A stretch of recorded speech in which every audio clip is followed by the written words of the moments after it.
जय हिंद साथियों, स्वागत है आपका self study classes Vishwamit Jain YouTube channel में। दोस्तों आज फिर अपना वन लाइनर प्रश्नों का महासंग्राम स्टार्ट होने वाला है, तो सभी लोग तैयार रहें प्रश्न के उत्तर बताने के लिए। और जो भी साथी अभी तक ग्रुप से नहीं जुड़ पाए हैं, चैनल से नहीं जुड़ पाए हैं, चैनल को सब्सक्राइब नहीं किया है, बेल आइकन को नहीं दबाया है, तो वो ये सारी प्रक्रियाएँ कर लें, क्योंकि बहुत सारी तैयारी यहाँ पर पीजीटी, नेट, जेआरएफ सभी एग्जामों के लिए होने वाली है। ठीक है, तो सभी लोग वीडियो को लाइक कर देंगे, वीडियो को शेयर भी करना है और सब्सक्राइब कर लेना है ना। बेल आइकन को दबाकर ऑल पर क्लिक आपको ज़रूर करना है। और महासंग्राम चालू है आज का, और सभी लोगों को जल्दी जल्दी से प्रश्नों के उत्तर बताने हैं। ठीक है, वन लाइनर प्रश्न है और ये मोस्ट इंपॉर्टेंट प्रश्न है। ठीक है, तो स्टार्ट करते हैं आज का ये वीडियो।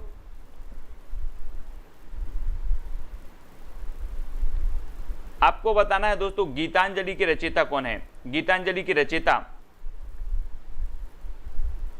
चार विकल्प में से आपको चयन करना है कि गीतांजलि के जो रचयिता हैं वो कौन है। चलिए, तो फर्स्ट में आप सभी लोगों को बताना है, तब आपका बिल्कुल सही आंसर जो हो जाएगा कि जो गीतांजलि के रचयिता हैं वो कौन है, रविंद्रनाथ टैगोर साहब। और रविंद्रनाथ टैगोर साहब को आपको पता है कि 1913 में इन्हें नोबेल पुरस्कार भी मिला है। कौन सी रचना के लिए, गीतांजलि के लिए। ठीक है, हिंदी में, तो ये चीज आपको याद रखना है। ठीक है, रविंद्रनाथ जी टैगोर।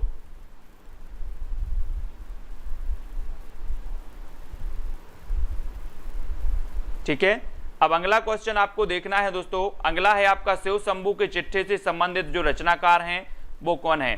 शिव शंभू के चिट्ठे यानी कि आपका 56 का आंसर आपको बताना है। ये किसकी रचना है, शिव शंभू के चिट्ठे।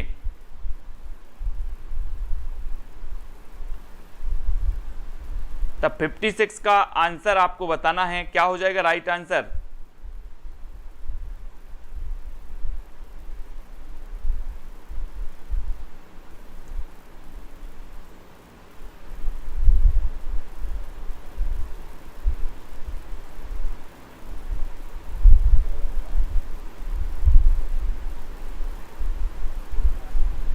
तो सभी लोगों ने जो उत्तर बताया है कि बाल मुकुंद गुप्त, बाल मुकुंद गुप्त आपका बिल्कुल सही हो जाएगा। शिव शंभू के चिट्ठे जो रचना है वो किसकी है, बाल मुकुंद गुप्त की है। ठीक है, और आपका जो बाल मुकुंद गुप्त है वो बिल्कुल सही है। अगला दक्षिण भारत में हिंदी भाषा के क्षेत्र में जो है किसने प्रचार प्रसार किया, दक्षिण भारत में बताना है दोस्तों।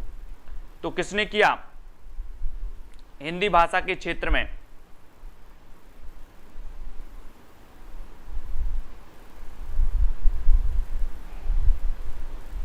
और आपका बिल्कुल सही आंसर होगा श्री राजगोपालाचारी ने जो है दक्षिण भारत में दोस्तों हिंदी भाषा के क्षेत्र में प्रचार प्रसार किया। और राजगोपालाचारी के बारे में आप लोग जानते हैं, है ना, श्री राजगोपालाचारी आपका बिल्कुल सही होगा।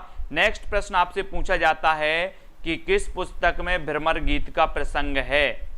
तो किस पुस्तक में है ऐसे आप नहीं बताओगे, मैं ही बता देता हूं कि जो सूर सागर है, कौन सी है, सूर सागर, जो कि किसकी है, सूरदास जी की है। और सूरदास जी की सूर सागर में भ्रमर गीत का प्रसंग है ना। सूर सागर, सूर सारावली, साहित्य रचना, साहित्य लहरी, है ना, ये रचनाएं हैं सूरदास जी की। लेकिन आपको बताना है मानवीकरण अलंकार का प्रयोग किस प्रकार की कविता में हुआ है। मानवीकरण आपने पढ़ा होगा दोस्तों कि प्रकृति का मानवीकरण किया गया, प्रकृति का मानवीकरण किया गया। कौन सी, किस काल की कविताओं में किया गया प्रकृति का मानवीकरण। हाँ, वेरी गुड परवेज जी। भारतेंदु युग और द्विवेदी युग के बीच की कड़ी कहा जाता है बाल मुकुंद गुप्त साहब को। और मानवीकरण का अलंकार, जो मानवीकरण अलंकार का प्रयोग किया गया वो नई कविता में किया गया। लेकिन अगर बात करें प्रकृति का मानवीकरण, तो प्रकृति का मानवीकरण किया गया छायावादी कविताओं में। ठीक है, छायावादी कविताओं में प्रकृति का मानवीकरण किया गया और मानवीकरण अलंकार का प्रयोग हुआ है नई कविताओं में। ठीक है, तो ये चीज भी आपको याद रखनी है। अगला क्वेश्चन बताना है दोस्तों, अनिल का पर्यायवाची क्या है। अनिल, अनिल का पर्यायवाची शब्द बताना है, कौन सा हो जाएगा, या अनिल किसका पर्यायवाची शब्द है, इस प्रकार से आपको चयन करके बताना है।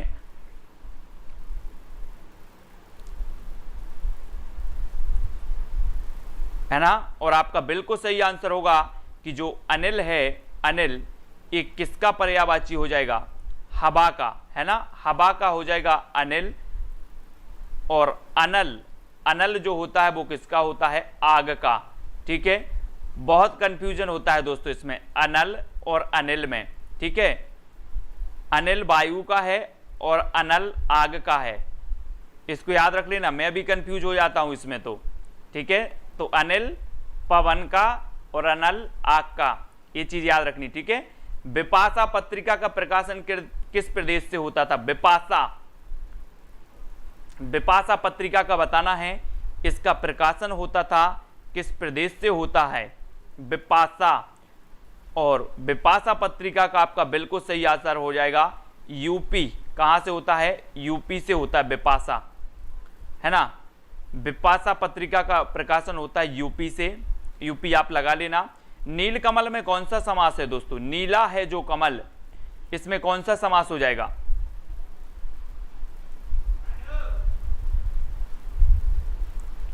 हाँ, दिनकर जी को अनल कवि के नाम से जाना जाता है, बिल्कुल सही है, दिनकर जी को अनल कवि के नाम से जाना जाता है ना, ओज के कवि कहलाते हैं दिनकर जी। और नीलकमल, नीला है जो कमल, इसका समास जो बताना है तो आपने पढ़े होगा कर्मधाराय समास। कौन सा पढ़ा है, कर्मधाराय समास हम पढ़ते हैं कि नीला है जो कमल हो जाएगा आपका कर्मधाराय समास। शेष कादंबरी के रचयिता कौन है दोस्तों, ये कई बार रचना पूछी गई है, शेष कादंबरी कौन है इसके रचयिता, रचनाकार, शेष कादंबरी के रचयिता हैं अलका सराबगी। कौन है, अलका सराबगी। ये रचना याद कर लेना, बहुत बार पूछी गई है।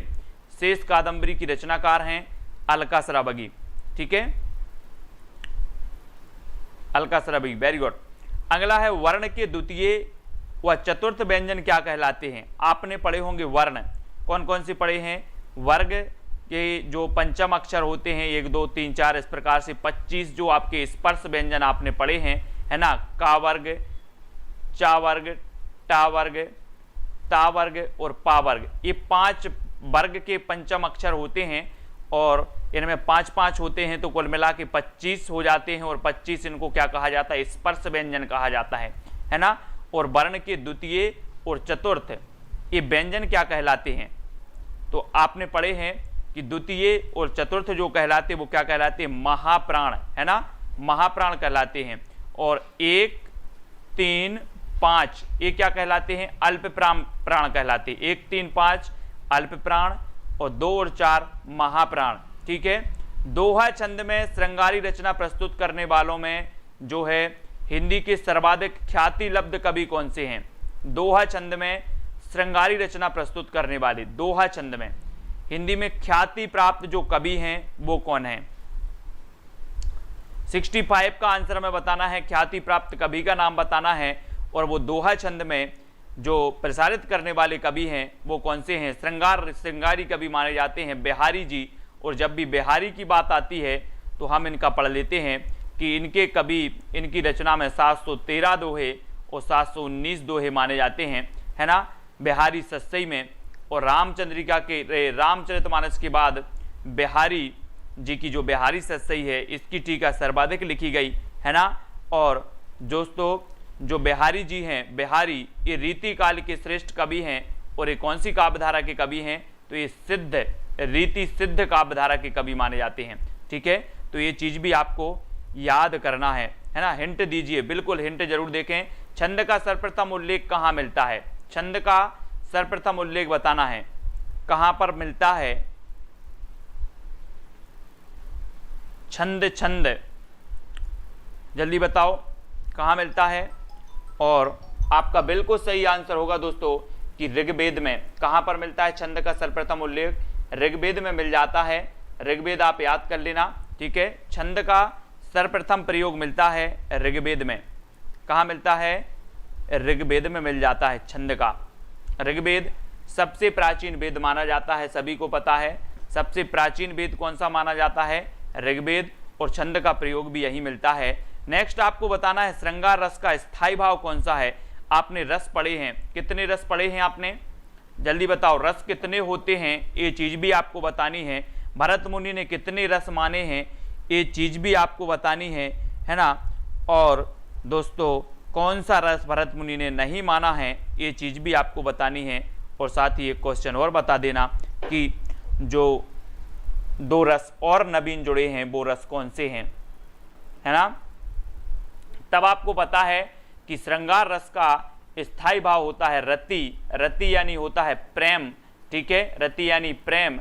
और रसों की टोटल संख्या मानी जाती है कितनी, 9, लेकिन 2 प्लस और कर देते हैं अपन, कौन सा, वात्सल्य रस को प्लस कर दो और एक भक्ति रस को भी प्लस कर दो तो हो जाते हैं कितने, 11, ठीक है। और भरत मुनि की अगर बात करें कितने रस माने हैं तो 8 रस माने हैं। इन्होंने कौन सा रस नहीं माना है तो इन्होंने शांत रस नहीं माना है। किसने, भरत मुनि ने, है ना। तो ये तो सभी लोगों को पता है, ठीक है। छल तो संचारी भाव है, छल संचारी भाव है रोहित कुमार जी।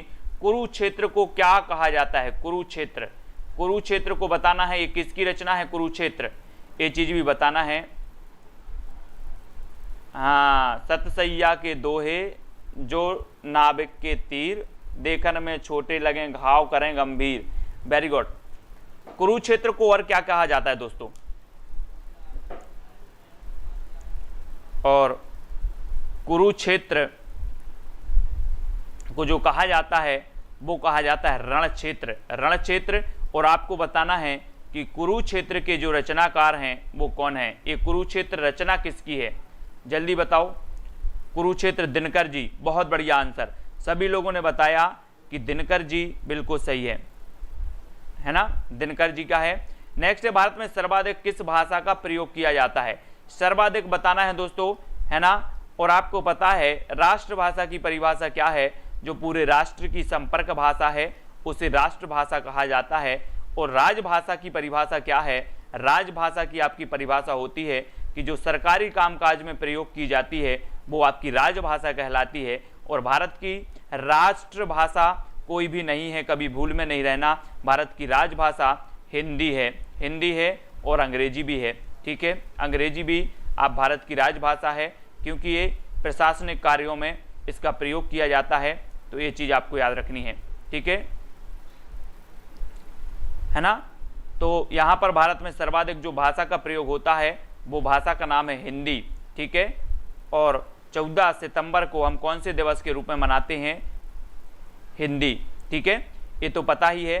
स्थायी भाव आपको पता चल गया। मुख रूपी चंद्र पर राहु भी धोखा खा गया, मुख रूपी चंद्र पर राहु भी धोखा खा गया। अब यहां पर अलंकार बताना है आपको, कौन सा अलंकार है, मुख रूपी चांद पर राहु भी धोखा खा गया, इसमें कौन सा अलंकार हो जाएगा। अलंकार अगर आपने पढ़े हैं तो अलंकार को आपको बताना है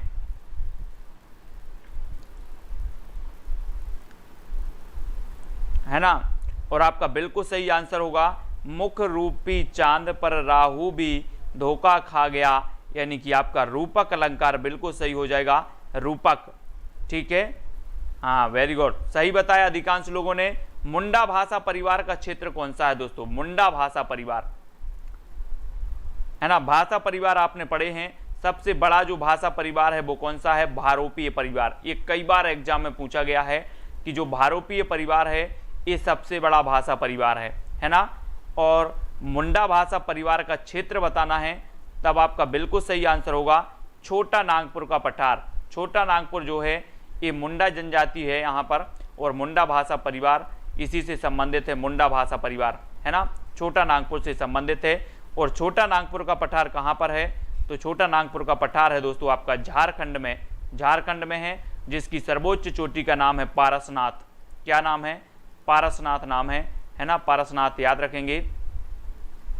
और अगला बताना है, भारतीय संविधान के किस अनुच्छेद में हिंदी को राजभाषा घोषित किया गया, किस अनुच्छेद में किया गया, यानी 73 का उत्तर बताना है। मैं अपन ने अभी पढ़ लिया कि भारत की जो राजभाषा है वो कौन सी है, हिंदी है, ठीक है, हिंदी है, अंग्रेजी भी है। और जो भाषा से संबंधित अनुसूची है वो 8वीं अनुसूची है ना, ये तो सभी को पता है। 22 भाषाओं को 8वीं अनुसूची में वर्णित किया गया है। अंग्रेजी भाषा को 8वीं अनुसूची में नहीं रखा गया है। ठीक है, सभी को पता है भारतीय संविधान के किस अनुच्छेद में हिंदी को राजभाषा घोषित किया गया, तो आपको पता है 343, है ना, 343 अनुच्छेद 343 के अंतर्गत इसको किया गया। अब एक भाषा दूसरी भाषा से क्या लेती है, एक भाषा दूसरी भाषा से क्या लेती है, क्वेश्चन अच्छे से समझना है। एक भाषा है कोई, वो दूसरी भाषा से क्या ग्रहण करती है, क्या लेती है।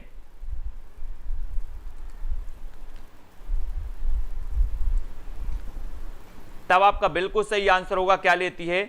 एक भाषा, जैसे हम कहते हैं कि संस्कृत से हिंदी में जो शब्द आए हैं उन्हें हम तत्सम कहते हैं। क्या कहते हैं, तत्सम। ठीक है, तत्सम शब्दावली, बोले तत्सम शब्दावली है, संस्कृत से हिंदी में आए हैं, लेकिन संस्कृत से जो हिंदी में आके बिगड़ गए हैं, है ना, उन्हें तद्भव, उनसे उत्पन्न हुए, है ना, तत्सम से उत्पन्न हुए उन्हें हम तद्भव बोलते हैं, है ना। और जो देसी होते हैं वो देशज कहलाते हैं, जो विदेशी भाषाओं से आते हैं वो विदेशी कहलाते हैं, है ना, जैसे अरबी फारसी, ये विदेशज हैं। और देसी, तत्सम, तद्भव, तो एक भाषा जो होती है दूसरी भाषा से क्या लेती है, शब्दावली को लेती है। और शब्दावली आपका बिल्कुल सही आंसर होगा।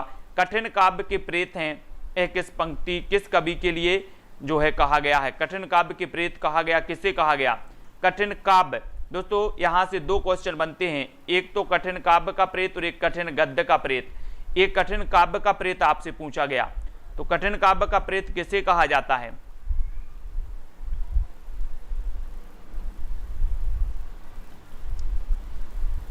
तो अधिकांश लोगों ने बता दिया केशव दास को, है ना। कठिन काव्य का प्रेत कहा जाता है केशव दास को, और कठिन गद्य का प्रेत कहा जाता है अज्ञेय को, है ना। यहां से परेशान नहीं होना, गद्य का जो है अज्ञेय और काव्य का केशव दास। ठीक है, कठिन काव्य का प्रेत केशव दास, कठिन गद्य का प्रेत अज्ञेय, ये दो क्वेश्चन आपसे पूछे जाते हैं। ठीक है, अगला बताना है जायसी के सर्वोत्कृष्ट ग्रंथ का नाम क्या है। जायसी यानी कि मलिक मोहम्मद जायसी। सूफी काव्य धाराएं हमने पढ़ा था हिंदी में भक्ति काल, है ना। भक्ति काल जब हम पढ़ते हैं दोस्तों, तो भक्ति काल की जो समय सीमा है 1375 से 1700 मानी जाती है आचार्य रामचंद्र शुक्ल के अनुसार। ठीक है, और भक्ति काल को दो भागों में बांटा गया, सगुण भक्ति शाखा और निर्गुण भक्ति शाखा। सगुण को दो भागों में बांट दिया गया, राम काव्य धारा और कृष्ण काव्य धारा। निर्गुण को दो भागों में बांटा गया, सूफी काव्य धारा और संत काव्य धारा। और सूफी काव्य धारा के जो प्रमुख कवि थे वो कौन थे, जायसी थे। कौन थे, जायसी थे। और इन्होंने हिंदी का सर्वप्रथम प्रमाणिक ग्रंथ लिखा, है ना। कौन सा लिखा, जायसी ने, मलिक मोहम्मद जायसी ने पद्मावत लिखा, है ना। और अगर आपसे कभी पूछा जाए कि हिंदी का प्रमाणिक महाकाव्य कौन सा है, प्रथम प्रमाणिक महाकाव्य कौन सा है, तो वो पद्मावत ही माना जाता है ना। प्रथम प्रमाणिक महाकाव्य है पद्मावत। ठीक है, और मेवाड़ की पन्ना नामक धाय के अलौकिक त्याग का ऐतिहासिक वृत्त लेकर राजमुकुट नाटक की रचना की गई थी। इस नाटक के लेखक कौन है दोस्तों, आपने पन्ना धाय पढ़ा होगा। और ये राजमुकुट नाटक, पन्ना धाय ने क्या कर दिया था, राजकुमार को बचाने के लिए अपने प्राण बलि बेली पर चढ़ा दिए, है ना। अलौकिक त्याग इन्होंने किया था पन्ना धाय ने। और ये राजमुकुट नामक एक नाटक है, इसके लेखक कौन माने जाते हैं, ये चीज आपको बताना है। मेवाड़ की पन्ना, इस पर बहुत सारे नाटक भी बने हैं। हाँ बिल्कुल सही है, 1540 में पद्मावत का रचना काल माना जाता है। और आपका यहाँ पर बिल्कुल सही आंसर होगा राजमुकुट है गोविंद बल्लभ पंत की। किसकी है, गोविंद बल्लभ पंत की है, जो कि पन्ना धाय के जीवन से समर्पित है, पन्ना धाय के। और गोविंद बल्लभ पंत आपका बिल्कुल सही हो जाएगा। ठीक है, गोविंद बल्लभ पंत, है ना। अगला है दोस्तों कंठ ध्वनियां कौन सी है, तो कंठ ध्वनि आपने पढ़ा होगा। यहाँ पर कंठ ध्वनियां पूछी गई और विकल्प आपको नहीं दिए गए, ये तो आपके साथ क्या है, नाइंसाफी है। लेकिन कोई बात नहीं है, जितने भी आपको पंचम वर्ण जो होते हैं, का वर्ण होते हैं, का, है ना, का, खा, गा, घा, इंग्या, है ना, ये क्या होते हैं दोस्तों, ये कंठ से बोले जाते हैं, है ना। इनका उच्चारण स्थान क्या होता है, कंठ से उच्चारण होता है। ठीक है, ये कंठय ध्वनियां कहलाती हैं, कंठय ध्वनियां। ठीक है, खड़ी बोली का प्रयोग सबसे पहले किस पुस्तक में हुआ? पुस्तक में बताना है दोस्तों आपको, कौन सी पुस्तक में हुआ खड़ी बोली का सर्वप्रथम प्रयोग, यानी 79 का उत्तर। खड़ी बोली का प्रयोग सबसे पहले किस पुस्तक में हुआ था?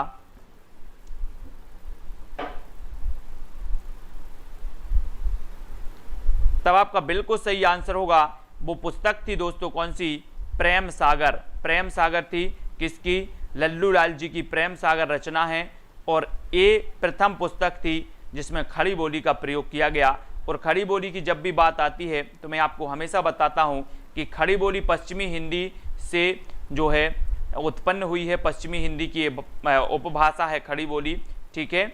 और दोस्तों हमने पढ़ी हैं कि पश्चिमी हिंदी में 5 भाषाएं हैं, कौन कौन सी? कानों के खड़ी बुंदेली, ब्रजभान हरि के पास, है ना।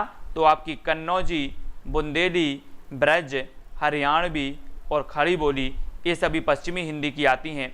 और प्रेम सागर एक खड़ी बोली की प्रथम पुस्तक मानी जाती है, जो कि रचनाकार कौन है? लल्लू लाल जी हैं, ठीक है, इनको याद रखेंगे। अगला क्वेश्चन है, स्त्रीलिंग शब्द बताना है, तो स्त्रीलिंग का ठंडाई। ठंडाई ये तो ठीक है, ठंडाई। प्रथम सूफी प्रेमाख्यान काव्य के रचयिता कौन है? प्रथम सूफी प्रेमाख्यान काव्य के जो रचयिता माने जाते हैं वो कौन माने जाते हैं? देखो अलग अलग प्रकार से सभी लोगों ने अलग अलग माने हैं, लेकिन यहाँ पर मैंने आपको ये भी बताया था जब रीतिकाल पढ़ रहे थे, सूफी काव्यधारा पढ़ रहे थे, कि अगर कभी पूछा जाए कि प्रथम सूफी प्रेमाख्यान काव्य के जो रचयिता हैं वो कौन है, ऐसा पूछा जाए तो आपको क्या लगाना है? आपको लगाना है, क्या लगाना है? मुल्ला दाऊद। मुल्ला दाऊद आपका बिल्कुल सही आंसर होगा, ठीक है। मुल्ला दाऊद की जो रचना है वो कौन सी है? चंदायन है, चंदायन, ठीक है। चंदायन ये मुल्ला दाऊद की रचना है, और इसे प्रथम सूफी प्रेमाख्यान काव्य के जो है रचयिता माने जाते हैं मुल्ला दाऊद, और चंदायन को प्रथम रचना मानी जाती है। ये चीज़ भी आपको याद रखनी है। साथ ही दोस्तों आपको क्या याद रखना है कि आचार्य शुक्ल ने किसे माना है? आचार्य शुक्ल ने माना है मृगावती को, ठीक है, मृगावती को माना है। मैंने सूफी काव्यधारा की पूरी रचनाएं आपको सन सहित क्रमबद्ध याद करवाया है, ट्रिक भी आपको बताई है ना।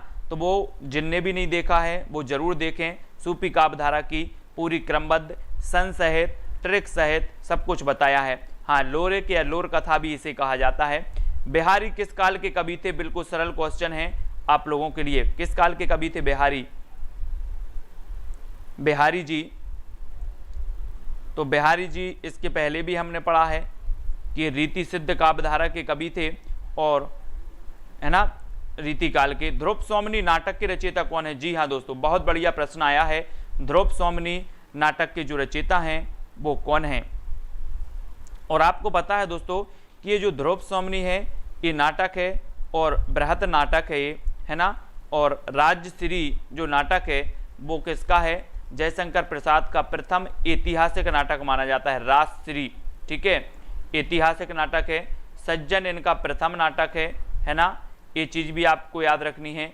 और ध्रुव सोमनी ये भी नाटक किसका है? जयशंकर प्रसाद जी का। जयशंकर प्रसाद जी यानी कि आपका उत्तर होगा प्रसाद जी, ठीक है। और प्रसाद जी के बारे में हम हमेशा पढ़ते हैं कि जोशी जी यानी कि ईलाचंद्र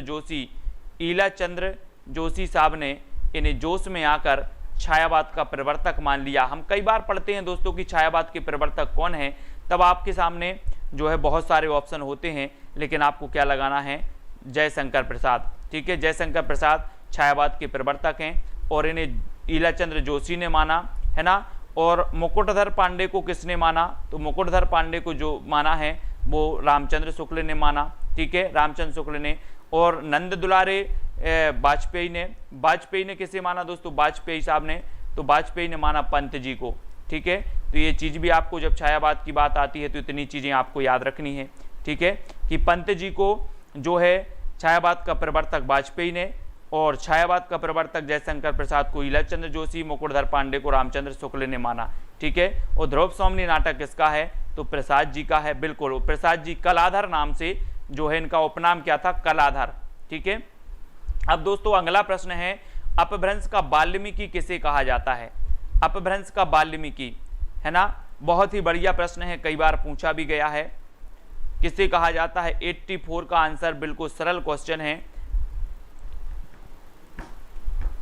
तब आपका बिल्कुल सही आंसर होगा दोस्तों स्वयंभू, स्वयंभू को माना जाता है अपभ्रंश का वाल्मीकि। ठीक है, याद रख लेना। और एक और पूछा जाता है दोस्तों, क्या मैं हमेशा आपको बताता हूं कि राम कुमार वर्मा जी ने जो हिंदी का प्रथम कवि माना है वो किसे माना है? स्वयंभू को ही माना है। ठीक है, स्वयंभू को माना है। और दोस्तों राम कुमार वर्मा ने जो काल विभाजन किया और इन्होंने सर्वप्रथम जो काल माना वो संधि काल माना, संधि काल। फिर उसके बाद इन्होंने चारण काल माना, 1000 ईस्वी से चारण काल माना, उसके पहले इन्होंने संधि काल माना। ठीक है, तो ये चीज भी याद रखनी है। स्वयंभू को इन्होंने हिंदी का प्रथम कवि माना, अपभ्रंश का वाल्मीकि कहा जाता है स्वयंभू को, ये चीज भी याद रखना है ना, स्वयंभू को। और कौन सी रचना खड़ी बोली की है? खड़ी बोली की रचना बताना है दोस्तों, तो खड़ी बोली की साकेत। ठीक है, साकेत के बारे में हम हमेशा बताते हैं आपको कि साकेत ये मैथिली शरण गुप्त की रचना है। ठीक है, इसमें कितने सर्ग हैं? 12 सर्ग हैं। ठीक है, और जब 12 की बात आती है तो हम आलवार भक्तों की संख्या भी पढ़ लेते हैं, कितनी है? 12 है। रामानंद के शिष्यों की संख्या कितनी है? 12 है। ठीक है, और भी 12 का चक्कर है, तो हम आपको कई बार बता चुके हैं। और साकेत के 12वें सर्ग में कभी कभी पूछा जाता है साकेत के किस सर्ग में लक्ष्मण और उर्मिला के मिलन का वर्णन है? तो 12वें सर्ग में लक्ष्मण और उर्मिला के जो है मिलन का वर्णन है। और साकेत दोस्तों ये किसकी रचना है? तो ये रचना है किसकी? है ना, मैथिली शरण गुप्त की महाकाव्य है। ये चीज भी आपको याद रखनी है। ठीक है, याद रखेंगे। यदि चादर के बाहर पसारोगे तो पछताओगे, यहां पर आपको पंक्ति को पूर्ण करना है दोस्तों। इस पंक्ति को पूर्ण करना है कि यदि चादर के बाहर खालिस्तान पसारोगे तो पछताओगे। क्या पसारोगे? हाथ पसारोगे कि पांव पसारोगे? तो आपको पता है कि हम बोलते हैं ना कि अगर चादर के बाहर पैर पसारोगे, पैर, तो क्या हो जाएगा? पैर पसारोगे तो पछताओगे। बिल्कुल सही है। 1931 ही इसका रचना काल माना जाता है। ठीक है, साकेत का। और अर्धमागधी अपभ्रंश से किस बोली का विकास हुआ है दोस्तों? अर्धमागधी, अर्धमागधी से बताना है। अर्धमागधी से कौन सी बोली का विकास हुआ? हमने पढ़ा था कि सौर सैनी से आपकी निकली पश्चिमी हिंदी, सौर सैनी से पश्चिमी हिंदी, है ना।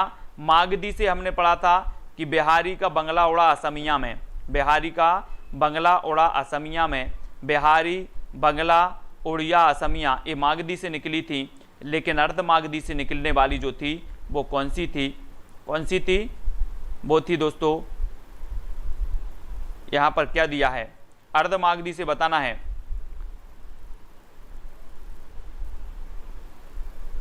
कौन सी निकली थी? पूर्वी हिंदी। यहां पर बंगला ये गलत दिया है ना, बंगाली ये गलत दी है, पूर्वी हिंदी। तो पूर्वी हिंदी निकली थी, है ना, पूर्वी हिंदी। पूर्वी हिंदी से जो निकली वो कौन सी निकली? अवधी बघेली छत्तीसगढ़ी, है ना, अब छत्तीसगढ़ी, तो अवधी बघेली छत्तीसगढ़ी निकली थी। ठीक है, तो ये चीज आपको याद रखनी है। और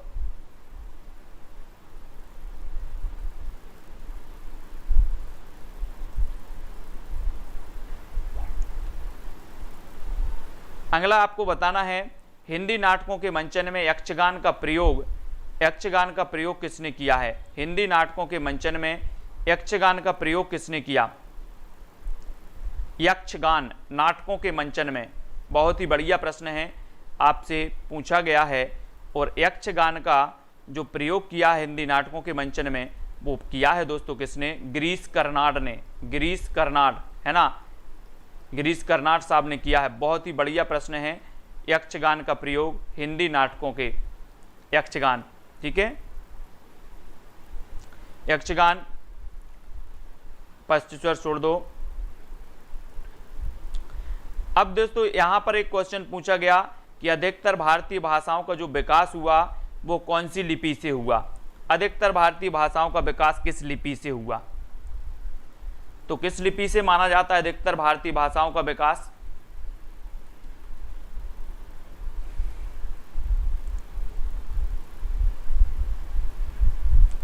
तो सभी लोगों को पता है कि ब्राह्मी लिपि, है ना, ब्राह्मी लिपि से माना जाता है अधिकतर भारतीय भाषाओं का। और ब्राह्मी लिपि आपका बिल्कुल सही होगा। एक दोस्तों बहुत ही बढ़िया प्रश्न है कि भारतेंदु हरिश्चंद्र के अनुसार हिंदी नई चाल में कब ढली। ये क्वेश्चन पूछा गया है कई बार। भारतेंदु हरिश्चंद्र के अनुसार हिंदी नई चाल में कब ढली, तो आपको बता देना है 1900। वेरी गुड, एआती है ना परवेज जी, वेरी गुड। 1973 में हिंदी नई चाल में ढली। ये क्वेश्चन आईएमपी है, ये क्वेश्चन पूछा भी गया है। भारतेंदु हरिश्चंद्र के अनुसार हिंदी नई चाल में कब ढली, तो 1973 में। ठीक है, 1973, सॉरी 1873, 1973 नहीं 1873 है ना, कभी कभी मिस्टेक भी होता है। 1873 नई चाल में ढली 1873 में। और ढाई आखर प्रेम के पढ़े सो पंडित होए, प्रस्तुत पंक्ति किसकी है। पोती पढ़ पढ़ जग मुआ, पंडित भया न कोय, और ढाई आखर। हाँ, आंसर दिख गया है, कोई बात नहीं, दिख गया है तब भी ठीक है। कबीरदास जी के बारे में है ना, 1873, वेरी गुड। और ढाई आकर प्रेम के पढ़े सो पंडित होए, ये कबीरदास जी की पंक्ति है। और कबीरदास जी आपको पता है निर्गुण काव्यधारा के श्रेष्ठ कवि थे, प्रथम कवि थे, मतलब ये प्रमुख कवि थे निर्गुण काव्यधारा की, संत काव्यधारा की। ठीक है, संत थे संत कबीरदास जी। गोवा की स्वीकृत राजभाषा है कोंकणी। गोवा की स्वीकृत राजभाषा क्या है, कोंकणी। कोंकणी बोली जाती है दोस्तों गोवा में, है ना, गोवा। इस प्रकार से आपने देखा होगा, ऐसे हम देखते हैं यहाँ कहीं गोवा है, थोड़ा सा इतना सा है गोवा, और यहाँ पर कोंकणी बोली जाती है, कोंकणी। अवधी भाषा का सर्वाधिक लोकप्रिय महाकाव्य का नाम बताना है। अवधी भाषा, अवधी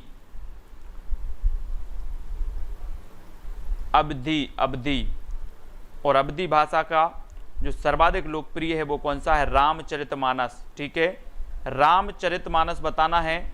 और दोस्तों रामचरितमानस में 7 कांड हैं, 7 कांड। अब 7 कांड आप लोग क्रमबद्ध लिखेंगे, जल्दी से कमेंट में लिखो कौन लिख पाता है फटाक से। 7 कांड हैं रामचरितमानस में, है ना, महाकाव्य है, अवधी भाषा का महाकाव्य है, तुलसीदास द्वारा रचित है। ठीक है, और आपको 7 इसमें जो कांड हैं वो क्रमबद्ध बताएंगे। सभी लोग लिख के बताओ क्रमबद्ध, जल्दी बताओ। सबसे पहले बालक, है ना, बालक राम का जन्म हुआ अयोध्या में, तो बालकांड, है ना। फिर कहाँ हुआ, अयोध्या में।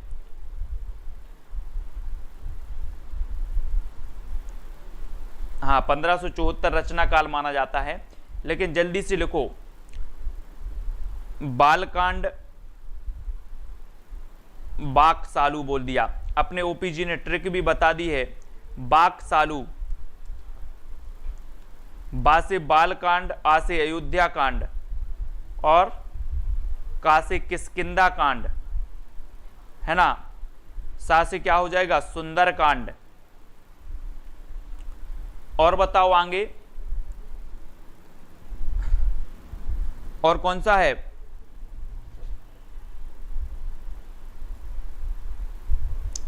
हाँ, अरण्य कांड, और फिर लंका कांड।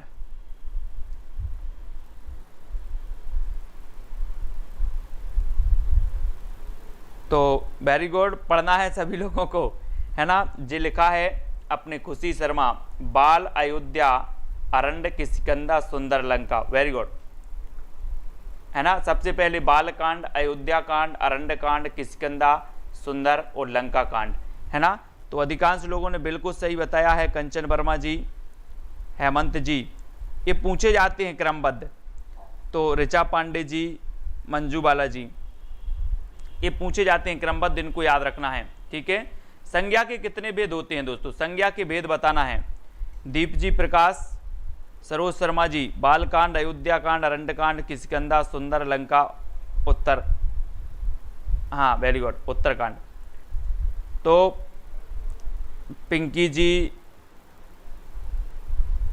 वेरी गुड, राकेश जी, राकेश, किशन जी, खुशी जी, सभी लोगों ने प्रयास किया है है ना किशन जी,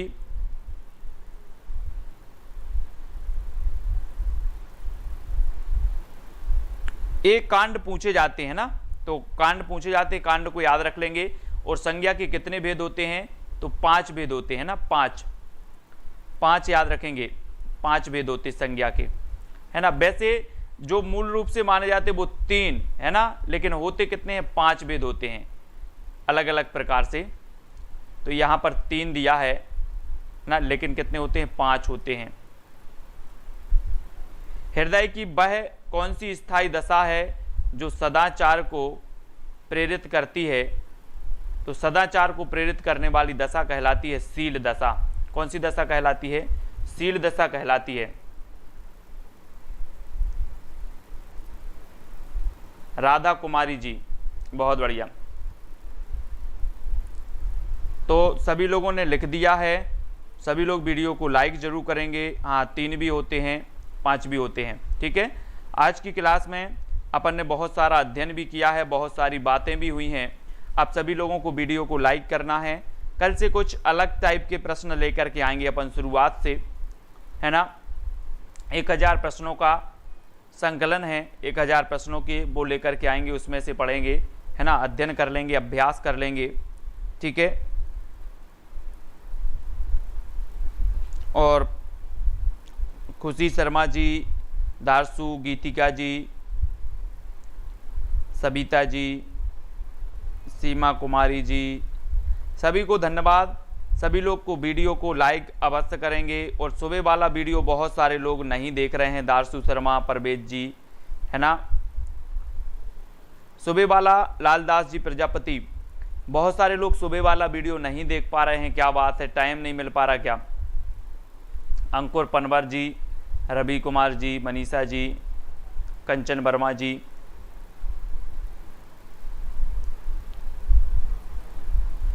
तो सुबह वाला वीडियो ज़रूर देखें। सुबह वाला जो ट्रिकी वीडियो आता है, बहुत सारी ट्रिकी वीडियो निकल कर के आती हैं, है ना, उनको ज़रूर देखना है, ठीक है।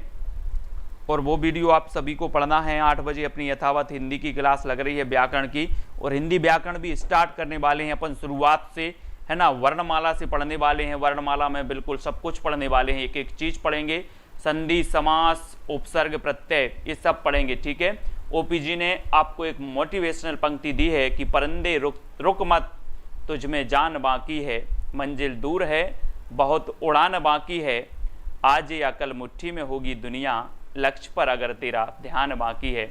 बहुत ही बढ़िया। सरोज शर्मा जी, रात्रि 8 बजे हिंदी की क्लास होती है अपनी, है ना। मनीषा जी, गीतिका, किशन जी, तो रात्रि 8 बजे वाली क्लास को देखें। ओपी जी, संतराम जी, राणा, अंकुर पनवर जी, ठीक है। और वीडियो को लाइक करें, सब्सक्राइब करें। सभी को दोस्तों शुभ रात्रि और सभी को धन्यवाद, है ना। अभी एक क्लास और हमें स्टार्ट करनी है 11 बजे से, जीके, एमपी जेल प्रहरी जीके के लिए स्टार्ट करनी है। किशन सिंह जी, है ना, गीतिका, पुष्पेंद्र जी, सविता शुक्ला जी। एक और 11 बजे से स्टार्ट होने वाली है आज से क्लास जीके, है ना। जीके को वहां पर पढ़ने वाले हैं।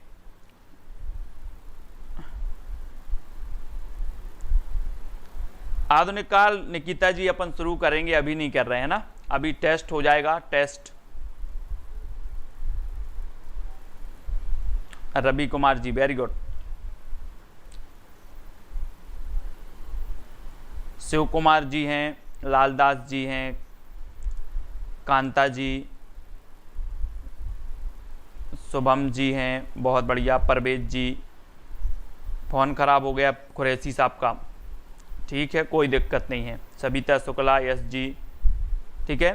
तो सभी को धन्यवाद दोस्तों, सभी लोग वीडियो को लाइक करें,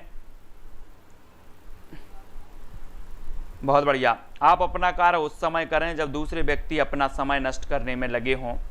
ओके सर, दारसू जी, किशन जी, खुशी जी, रीनू शर्मा जी, सभी को धन्यवाद। आज के वीडियो के लिए दोस्तों बस इतना ही।